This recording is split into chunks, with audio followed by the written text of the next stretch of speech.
Glória a Deus. Apocalipse capítulo 1, versículo de número 4, diz assim: João, as 7 igrejas que estão na Ásia, graça e paz seja convosco, da parte daquele que é, e que era, e que há de vir, e dos 7 espíritos que estão diante do seu trono, e da parte de Jesus Cristo, que é a fiel testemunha, o primogênito dos mortos e o príncipe dos reis da terra. Toda atenção daqui para frente, ó.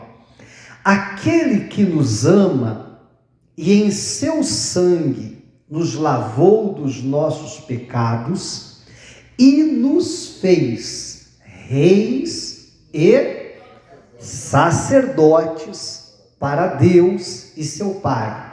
A Ele glória e poder para todo sempre. Amém. Glória a Deus.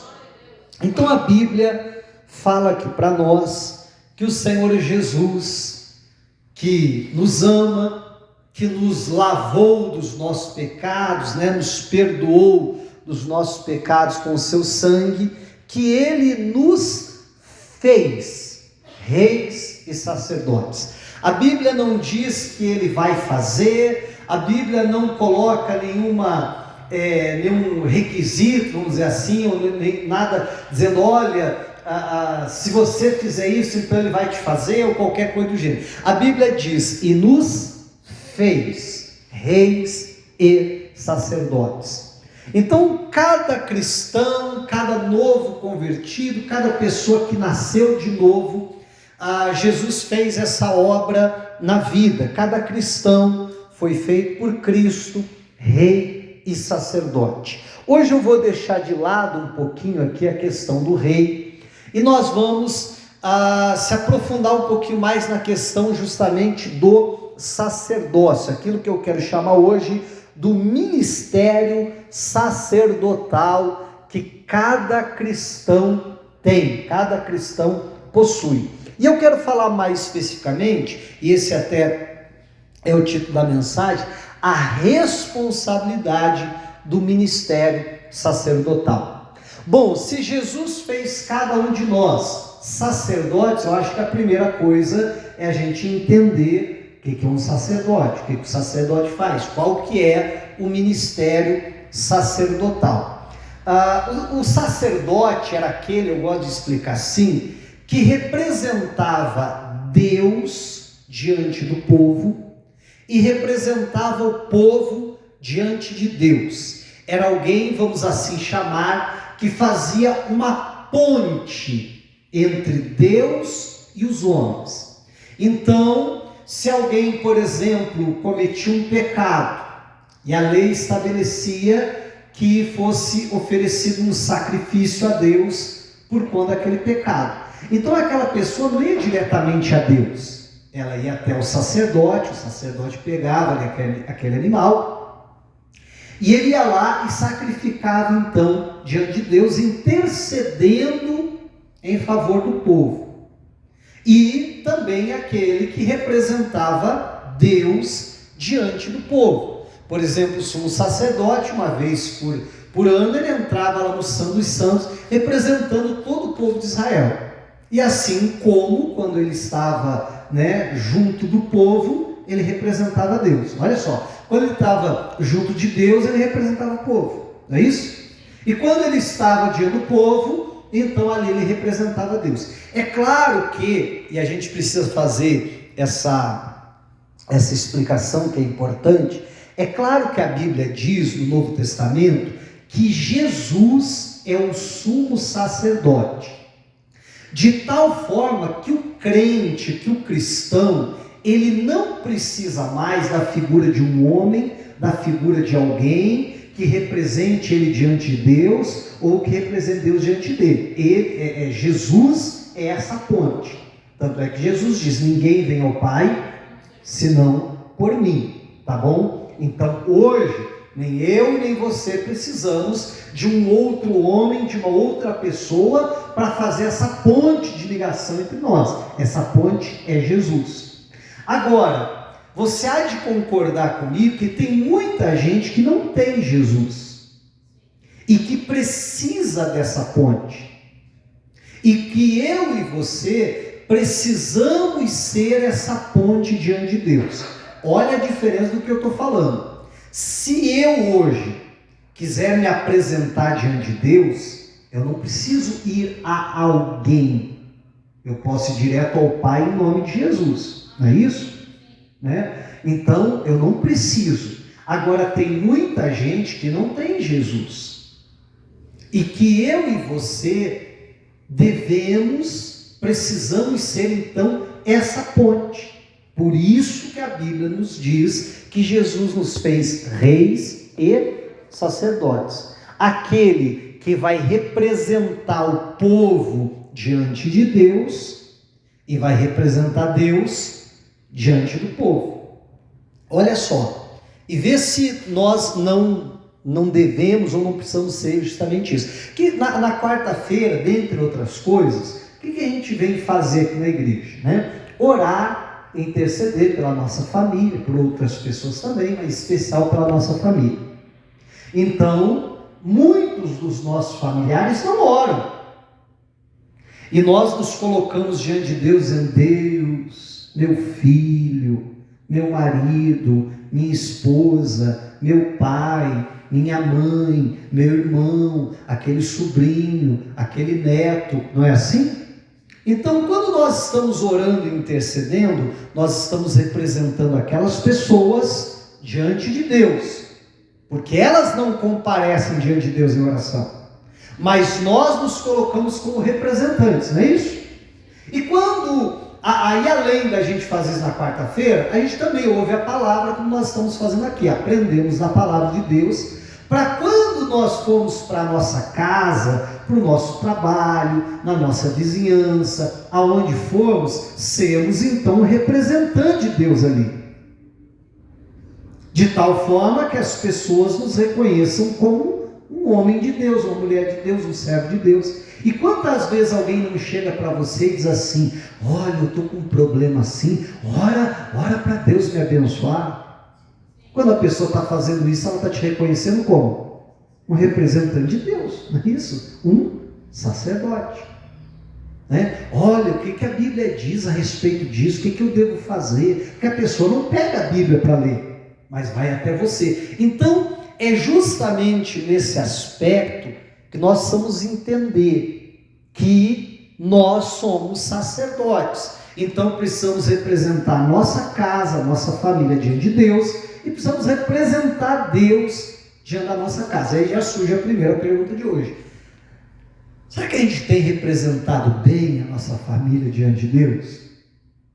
E aí eu acho que a segunda pergunta é até mais importante que essa. E será que a gente tem representado bem Deus perante os nossos familiares? Quer dizer, será que quando eles olham para nós, eles estão conseguindo enxergar um homem de Deus, uma mulher de Deus, um representante de Deus, olhando para nós e vendo Deus na nossa vida? Então aí já começa, né, a gente entender o que é exercer esse ministério de sacerdote. E que nós precisamos, sabe, entender, porque é muito comum alguém... Vamos supor, vamos criar uma situação. Alguém chega e pergunta assim: olha, você faz parte de algum ministério na igreja? Aí a pessoa diz assim: não, eu sou só membro. Eu não sou um obreiro, eu não faço parte do ministério de louvor, eu não faço parte do ministério infantil ou de qualquer outro ministério da igreja. Então não, eu sou só membro, eu não tenho ministério nenhum. E não é assim que a maioria das pessoas pensa, né? Então eu não tenho ministério. Mas todo cristão tem pelo menos um ministério, de ser um sacerdote. Aonde Deus te levar, aonde Deus te colocar, ali você precisa representar Deus. Amém? E assim como quando você está diante de Deus, você representar aquelas pessoas. Deus abençoa meu patrão, abençoa meu empregado, abençoa aquele meu vizinho, abençoa, amém? Essa é a função, como nós estamos vendo aqui na Bíblia, de todo cristão. Porque Jesus fez isso por todo cristão. Assim como Ele amou e perdoou os pecados de todo cristão, Ele também nos fez reis e sacerdote a todos os cristãos, então. Bom, se nós já entendemos um pouquinho o que é ser sacerdote e que recai sobre nós essa obrigação, como nós vamos ver daqui a pouco, nessa responsabilidade, eu queria ver com vocês aquilo que para mim foi, claro, a não ser Jesus, obviamente, mas o melhor sacerdote, aquele que melhor representou o que é ser um sacerdote. Eu estou meio enrolado aqui hoje, que eu estou com uma feridinha na língua, então estou falando meio enrolado, tá? Mas acho que dá para entender. Às vezes quando dá uma embolada assim na língua, mas é por isso. Então, aquele que melhor representou o que é um sacerdote, não apenas como sacerdote, mas ele também cumulava a função de juiz, julgando o povo, sendo um líder do povo de Israel nos seus tempos. Vamos lembrar que Samuel é aquele que a mãe dele, a Ana, não podia engravidar, foi lá no templo, fez um voto com Deus: se o Senhor me der um filho, eu vou consagrar ele ao Senhor todos os dias da sua vida. E Deus fez o milagre, aquela mulher que era estéril concebeu. Então, assim que Samuel desmamou, ela leva ele no templo e diz para Eli, que era o sumo sacerdote: toma aqui, meu filho é consagrado ao Senhor, ele vai servir a partir de hoje. Eu sempre brinco, já imaginou se vira moda aí, gente? Né? Se vir para a igreja, criança aí correndo para tudo que é lado. Mas o Samuel, então, ele é criado ali já naquele ambiente consagrado a Deus para aquele propósito. E a Bíblia diz que desde muito cedo, desde muito jovem, Samuel já se destacava dos demais, Samuel já ministrava perante ao Senhor. Com a morte então de Eli, ele se torna o sumo sacerdote ali e passa anos da sua vida, na verdade praticamente sua vida inteira nessa função. Aqui nós estamos falando do finalzinho já da vida de Samuel. Quando o povo chega para ele, vamos lembrar, o sacerdote é o representante de Deus perante o povo. Então o povo não foi a Deus, o povo foi a quem? Ao Samuel. O povo chega para o Samuel e diz assim: Samuel, nós queremos um rei, constitui-nos um rei, porque você já está velho, uma hora dessa Deus vai te recolher, não é isso? E os teus filhos não andam nos teus caminhos, teus filhos não vivem conforme você vive. Então, constitui-nos um rei, assim como todas as outras nações também têm. Samuel fica indignado com aquele pedido, porque o rei era Deus. O rei do povo de Israel era Deus, tanto é que eles não tinham rei, tinham apenas juízes. E ele vai falar com Deus. Quando ele chega diante de Deus e diz: Deus, olha que absurdo, o povo está pedindo um rei. O que Deus fala para Samuel é o seguinte: Samuel, dê a eles um rei, porque o povo não está rejeitando você, o povo está rejeitando a mim. Agora você perceba que Deus, que conhece o coração do ser humano, percebeu que qual que era o sentimento de Samuel? Que ele estava se sentindo rejeitado, não é isso? Porque Deus diz: não, Samuel, não se sinta rejeitado, porque o povo não está rejeitando você. E se Deus fala isso para Samuel, é porque Samuel estava se sentindo rejeitado pelo povo. Amém? E Deus diz: não, eles estão rejeitando a mim, então vai lá e dê. Samuel reúne todo o povo e diz: ó, pessoal, Deus vai dar um rei para vocês. E aí ele explica como é que a banda ia tocar e tal, mas ele diz: mas isso que vocês estão pedindo é pecado, porque o rei de vocês é o Senhor. E quando ele vai orar, então a Bíblia diz que é uma manifestação poderosa da parte de Deus, e vem trovões, e vem trevas, e aí o povo fica lá morrendo de medo. Quando o povo está morrendo de medo, acontece isso aqui, ó, versículo 19. E todo o povo disse a Samuel: roga pelos teus servos ao Senhor teu Deus, para que não venhamos a morrer, porque a todos os nossos pecados temos acrescentado este mal, de pedir para nós um rei.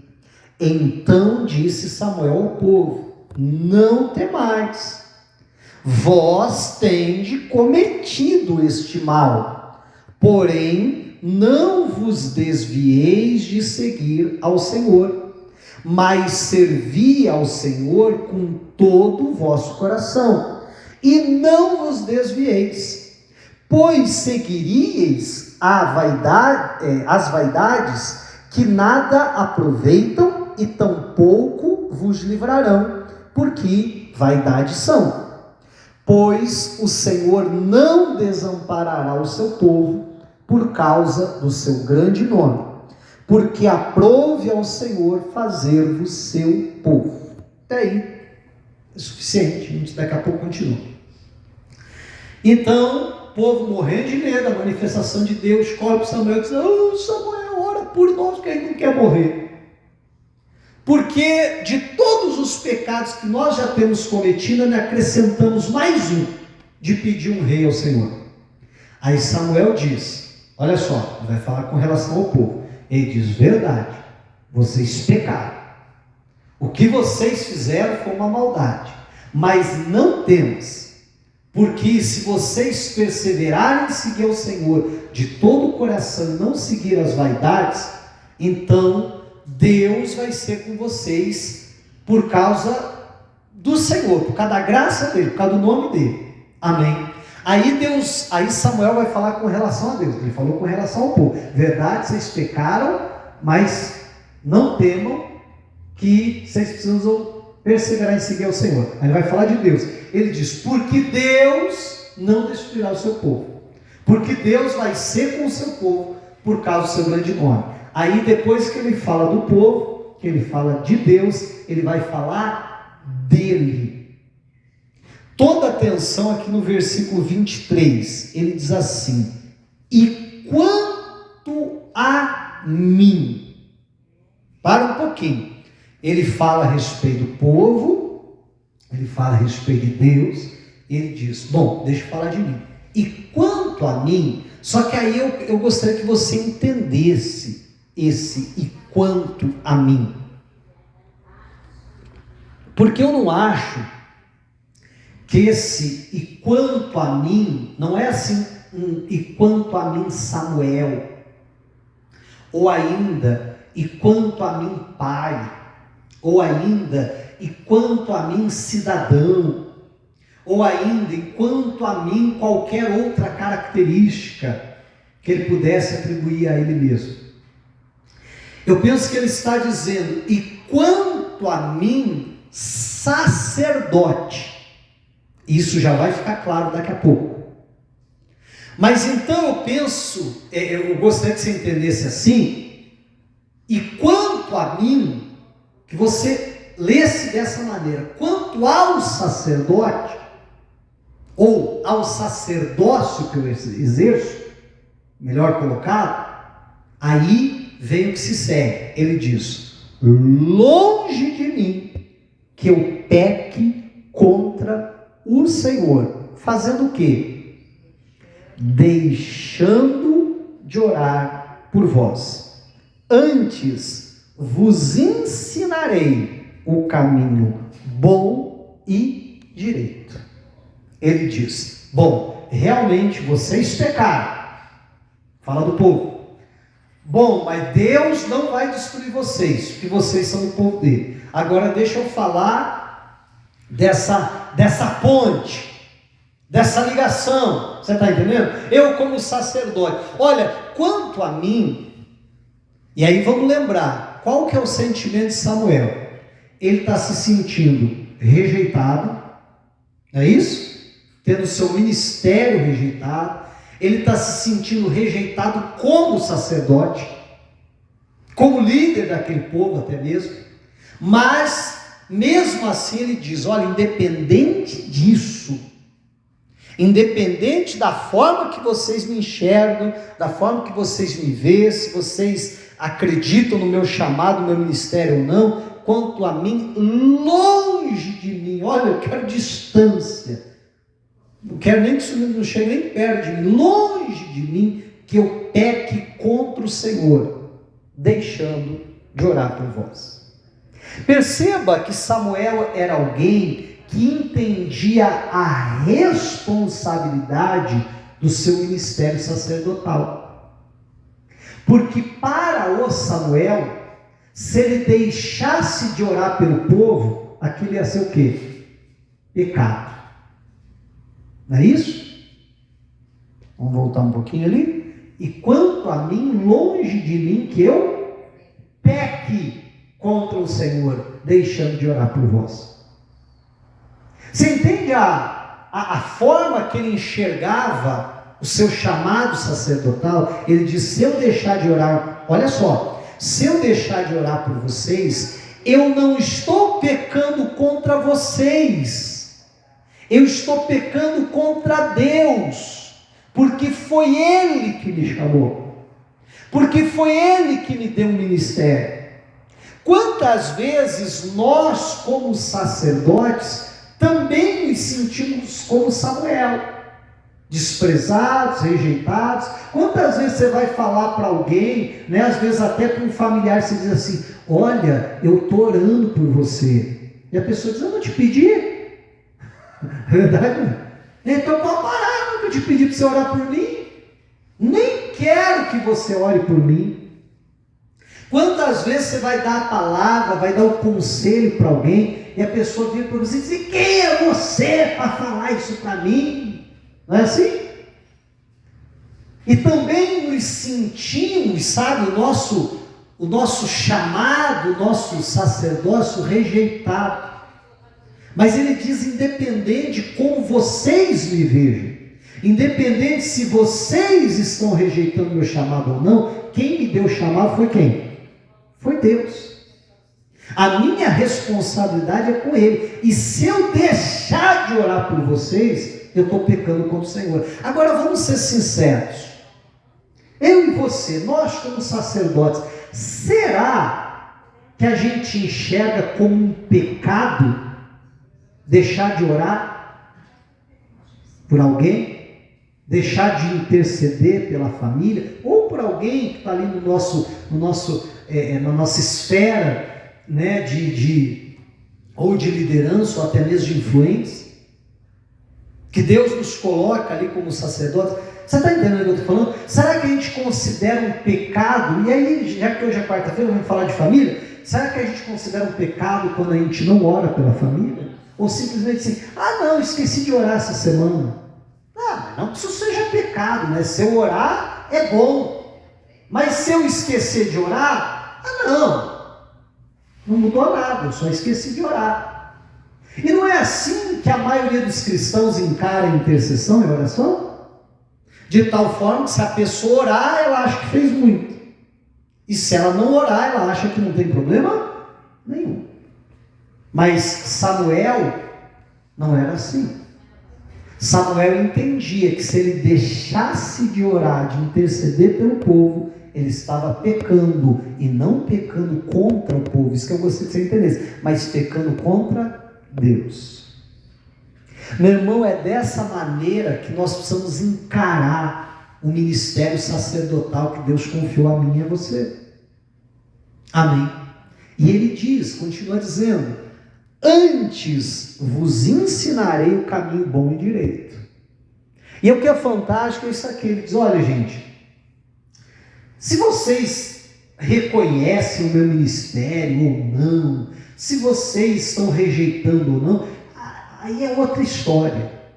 E eu não vou deixar de cumprir o meu ministério, porque não foram vocês que me deram o ministério, quem me deu o ministério foi Deus. Então eu respondo a Ele, de tal maneira que se eu não fizer, eu estou pecando contra Ele, que me confiou esse ministério. Amém? E ele diz, e eu não vou deixar de orar por vocês, e não não vou deixar de ensinar o caminho bom e direito. Assim como ele estava fazendo há pouco ele não estava falando, pô, vocês pecaram contra Deus? Que vocês fizeram, não deveriam fazer? Ele está ensinando o caminho bom e direito. Em outras palavras, se vocês vão viver o caminho bom e direito, isso aí é com vocês. Isso aí é problema de vocês. Mas eu não vou deixar de ensinar o que é certo. E aí eu te pergunto, não é justamente essa a função do sacerdote? Minha, sua? Não cessarmos de interceder, de orar, de clamar pela nossa família e não deixarmos de ensinar o caminho bom e direito. Se a gente olhar para a palavra de Deus, meu irmão, muitos, principalmente os profetas do Antigo Testamento, nos parâmetros de hoje, seria classificado como alguém que teve um ministério fracassado, derrotado. Meu irmão, olha só, Jeremias profetizava, quem que dava ouvido para aquilo? Praticamente ninguém, não é verdade? Isaías, Ezequiel e tantos outros profetas do Antigo Testamento, eles mesmos, muitas vezes, a gente vê se lamentando perante Deus, dizendo, Deus, mas ninguém me ouve, por que o Senhor continua dando profecias para eu dar? Porque ninguém queria saber daquilo. Agora, se alguém vai ouvir ou não, é outra história. A gente precisa ter essa responsabilidade que a Bíblia está dizendo aqui para nós. Eu vou continuar ensinando para vocês o caminho bom e direito. Essa é a nossa função como sacerdote. Por que Samuel, há pouco eu falava que na minha concepção, alguém pode enxergar diferente, não tem problema nisso, mas na minha opinião, foi o maior sacerdote de todos, Samuel. Por que ele foi o maior sacerdote de todos? Porque tinha essa visão. Amém?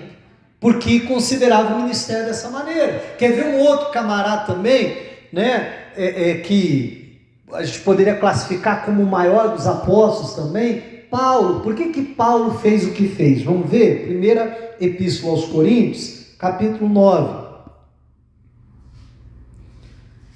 Versículo de número 16. Olha o que Paulo diz aqui.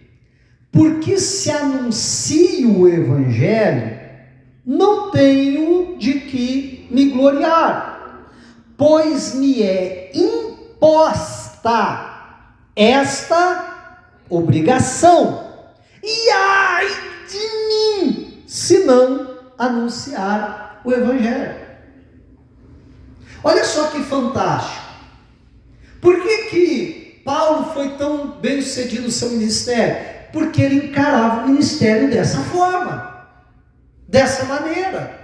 Não, pessoal, se eu estou cumprindo o meu chamado, que é pregar o Evangelho, eu não tenho nem do que me gloriar, porque me é imposta essa obrigação. E ele diz mais o quê? Ai de mim, se eu não pregar o Evangelho.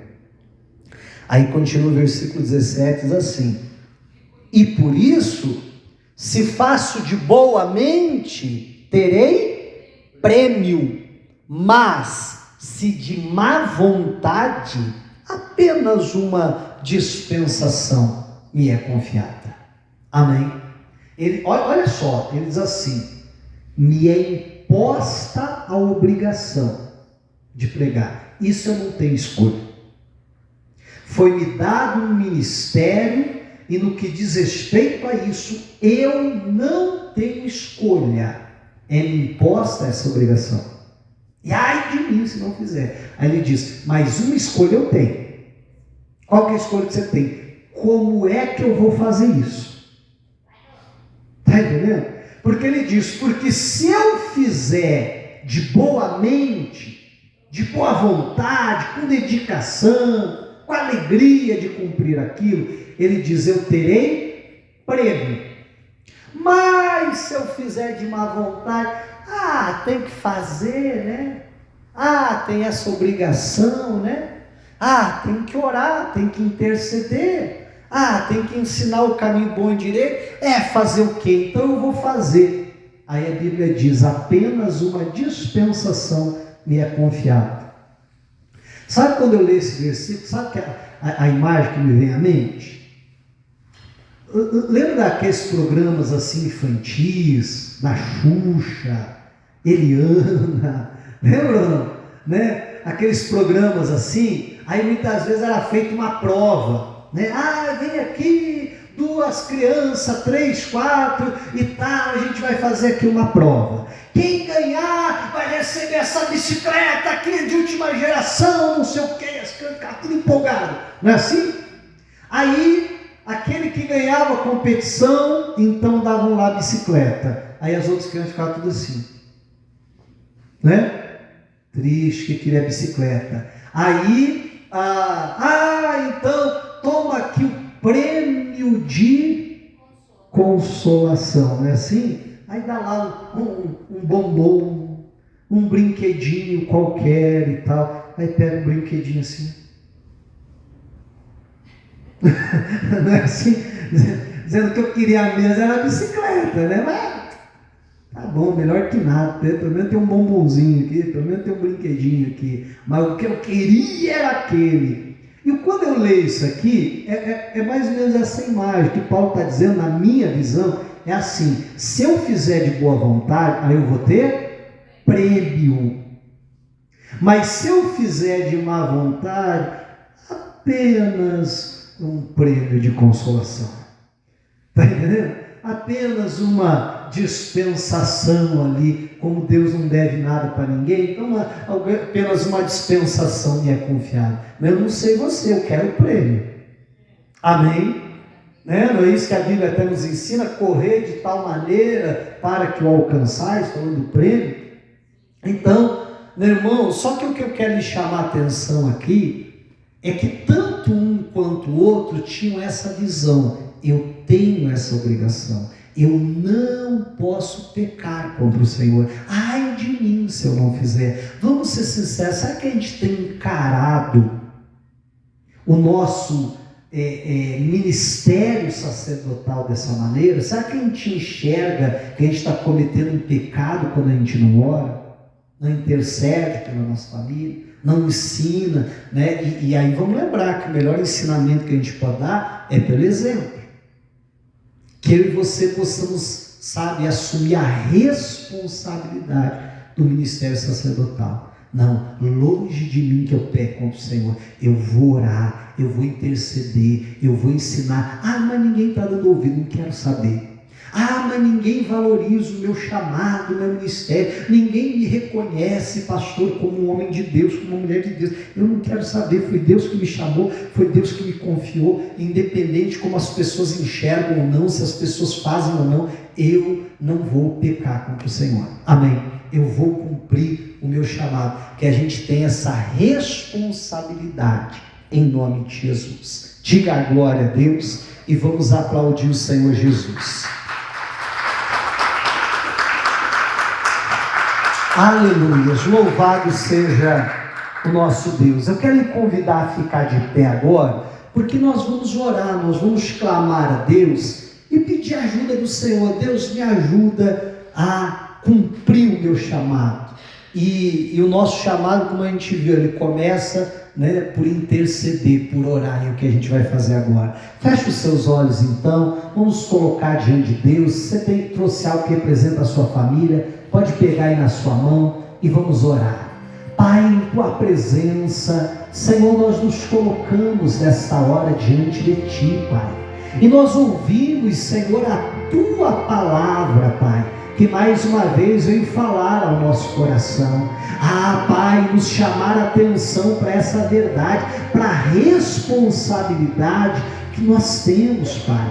E nós não podemos pecar contra o Senhor, deixando de orar, deixando de interceder, deixando de se colocar, meu Deus, na tua presença, Pai, em nome de Jesus Cristo, em oração, ai, clamar e interceder.